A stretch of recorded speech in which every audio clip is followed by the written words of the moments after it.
Hi, and welcome to Kilwinning Abbey, the ruins of, unfortunately. Not many people in Scotland know that there used to be an abbey in Kilwinning. In fact, I suspect that a lot of people in Kilwinning don't know there was an abbey in Kilwinning, but there was. And if you look behind me, that's part of the west wall that's remaining, and part of the south wall, and we have the complete what's known as south transept wall, which gives us an idea of the size and the height of it. It was built, commissioned by the de Morville family in the late 1100s. We don't know the exact date. We do know that the de Morvilles first of all commissioned the building of Dryborough Abbey in the Borders, and after that they obviously owned land here, and like all the Anglo-Norman families at this time, they wanted to really impress the locals, show that they were in charge. They didn't need to build a castle here because they were here by invitation, so they would build an abbey so that monks were available to pray for them. The tower on this side remained standing till 1814, when it collapsed, and it was rebuilt as the clock tower that we see today, and that was completed in November 1816. If you think about it, the abbey took anything between 40 and 60 years to build, but this was built in 2 years because it was designed by an architect, everything, all the stones pre-cut off site and then brought to the site, and they had drawings that showed exactly what they had to do, so they could build it in 2 years.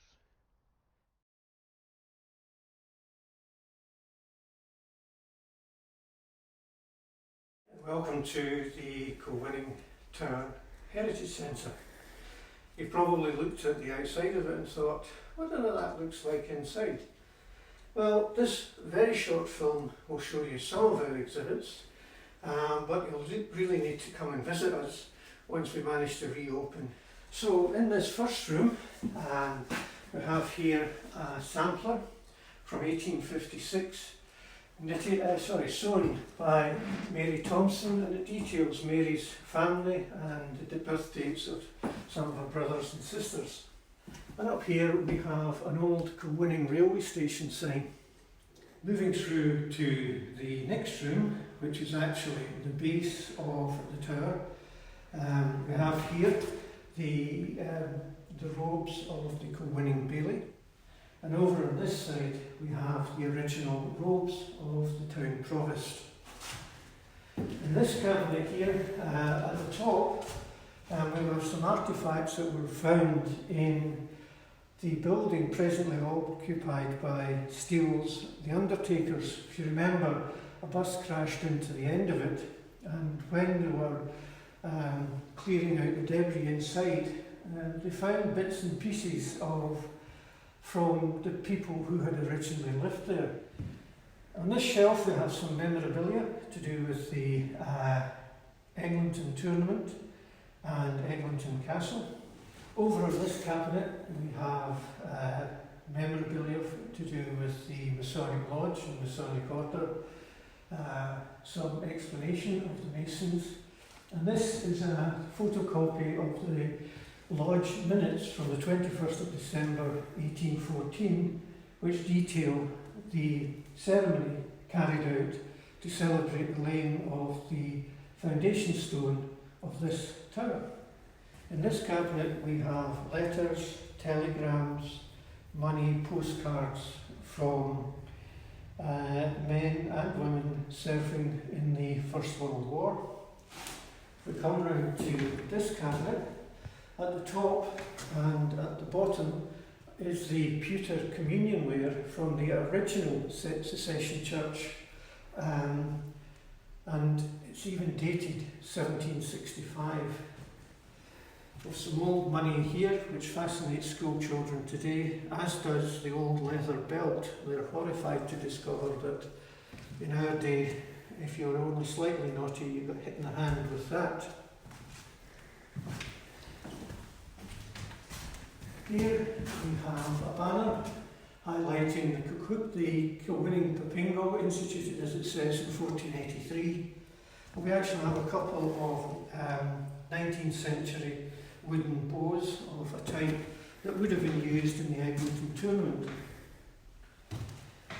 Coming round, we have a cabinet which displays everything to do with the history of the Kilwinning archers. The main thing is the Papingo competition, where an archer stands with their foot on the entrance step of a tower, which is just outside that door there. A wooden bird is projected from the top of the tower, which is shown in this picture, and the idea is to fire an arrow straight up and first of all knock the bird off and then try and knock the wings off. The winner receives a medal, and all the medals are hung on this trophy called the Silver Arrow, which is in the Kilwinning Library, and when that opens you can see it there. Last but by no means least is this magnificent matchstick model of Eglinton Castle made by Jim Miller, one of hundreds of models of local buildings made by Jim, and we're very, very lucky to have it. But also we have a picture just to show what the castle looked like and how accurate Jim has made it. So that has been a very quick whistle-stop tour of our Heritage Centre. There's a whole lot more to see. And of course, if you're fit, the chance to walk up the 143 steps to the top. The first floor of Kilwinning Abbey Tower also houses more exhibition material from the museum.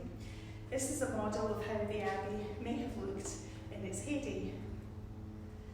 This is where the tower is that you're in at the moment, and this is where the parish church is. Here you can see all of the outbuildings associated with the Abbey. Over here we have a painting of John Cole Hamilton, who in the First World War flew planes, and he flew the planes that had crashed and been repaired, and he tested them for flightworthiness and whether they could re-enter service. After the war he became a provost and ultimately a county council in the local authority. And his son went on to become chief cashier at the Clydesdale Bank, and you'll see in any old notes it will be the Cole Hamilton signature that are on the notes. Here we have one of the old lamps, which would have been originally a gas lamp, outside the house of Dr. Auld, and that's where local people would go to summon the doctor in the days before 999 circus. Over here we have a model of Kilwinning created by Urban Development Corporation, and this shows what the town looked like before some of the redevelopment work was undertaken. Here we have a model of Kilwinning Abbey Tower, and at the moment in this room on the first floor we are here. Above us comes the clock room, and then the bell room, and then the access to the roof that you'll see later on in this film. Before the days of cinema, quite often different organisations would have one of these items. It's a magic lantern. This is an early one, and although it's been converted to electricity now, originally it would have worked by candlelight. What it would have inside are glass slides, and this particular one comes from a local church. So the glass slides are all about the themes that were spoken about within the church. Throughout the whole of the tower you will find mason's marks. These ones here are quite an elaborate example. Whether they are original or whether they are 19th century forgeries, who knows? And now let's go to the next floor.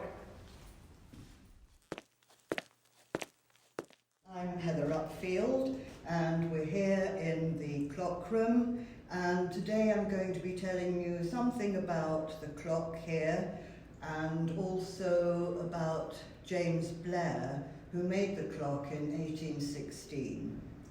Now, the clock itself is in this cast iron frame, and the cogs here are linked to this lovely central connecting set of cogs, which then fan out to the 4 alcoves where the dials are.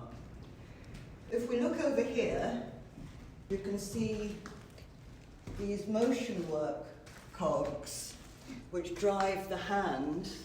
So the dials are just on the other side there, and you'll see that the dials are painted on wood so that they can be opened inwards for repairs.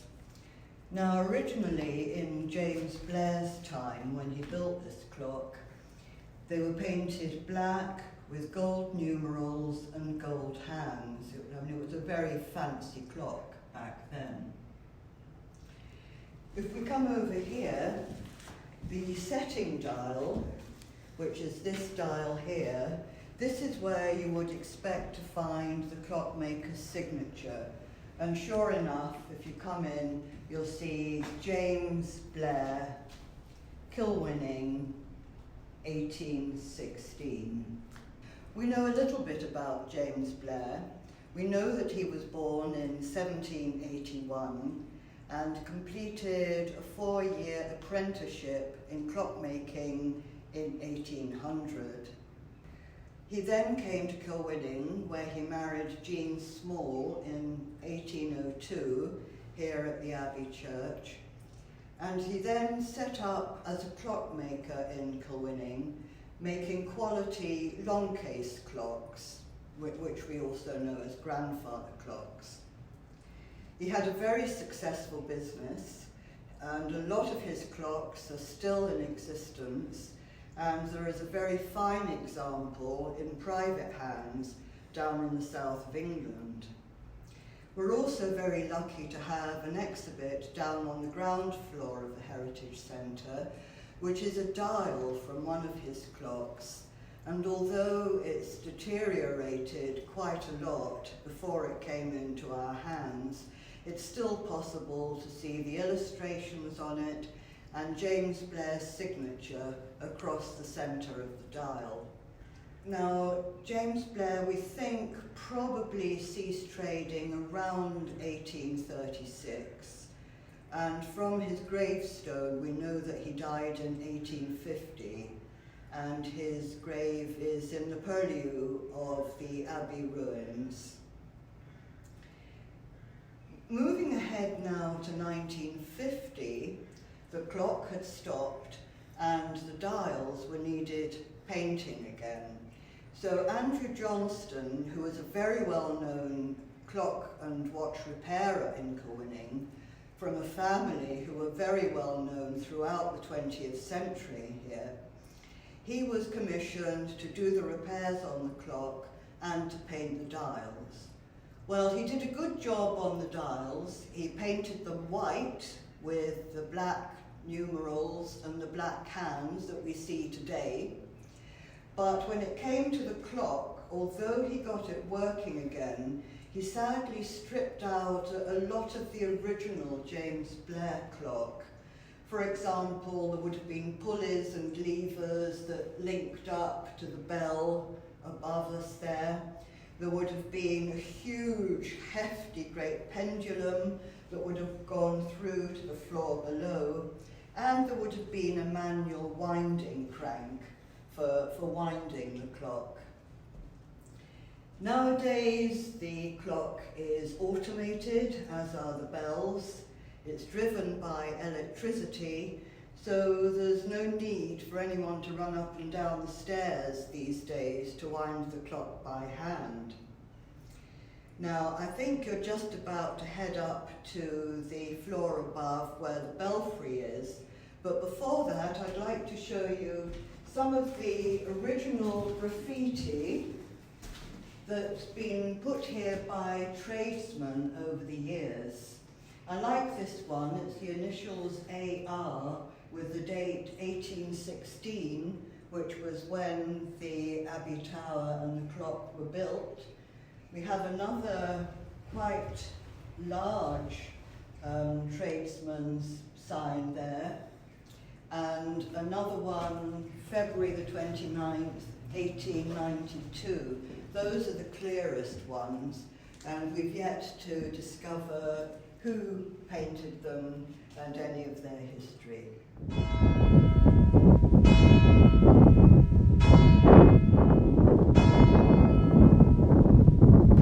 The Abbey Tower contains 2 bells in a room at the top of the tower. These days, the larger bell, 46 inches in diameter, chimes the hours between 9 AM and 9 PM. The smaller bell, 23 inches in diameter, is usually only run for services for the old parish church. The larger bell is thought to be around 500 years old and has been recast at least 5 times. The smaller bell is over 200 years old and has been recast at least once. Both bells have inscribed inscriptions on them. 200 years ago, the larger bell was struck on the outer rim by a hammer connected by chain to the clock in the room below.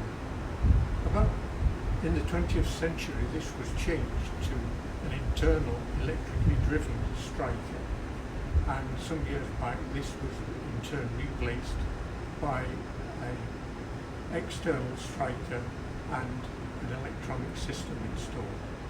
The old parish church has access to the Abbey Tower to enable it to alter the bell sequencing for calling services on Sunday mornings.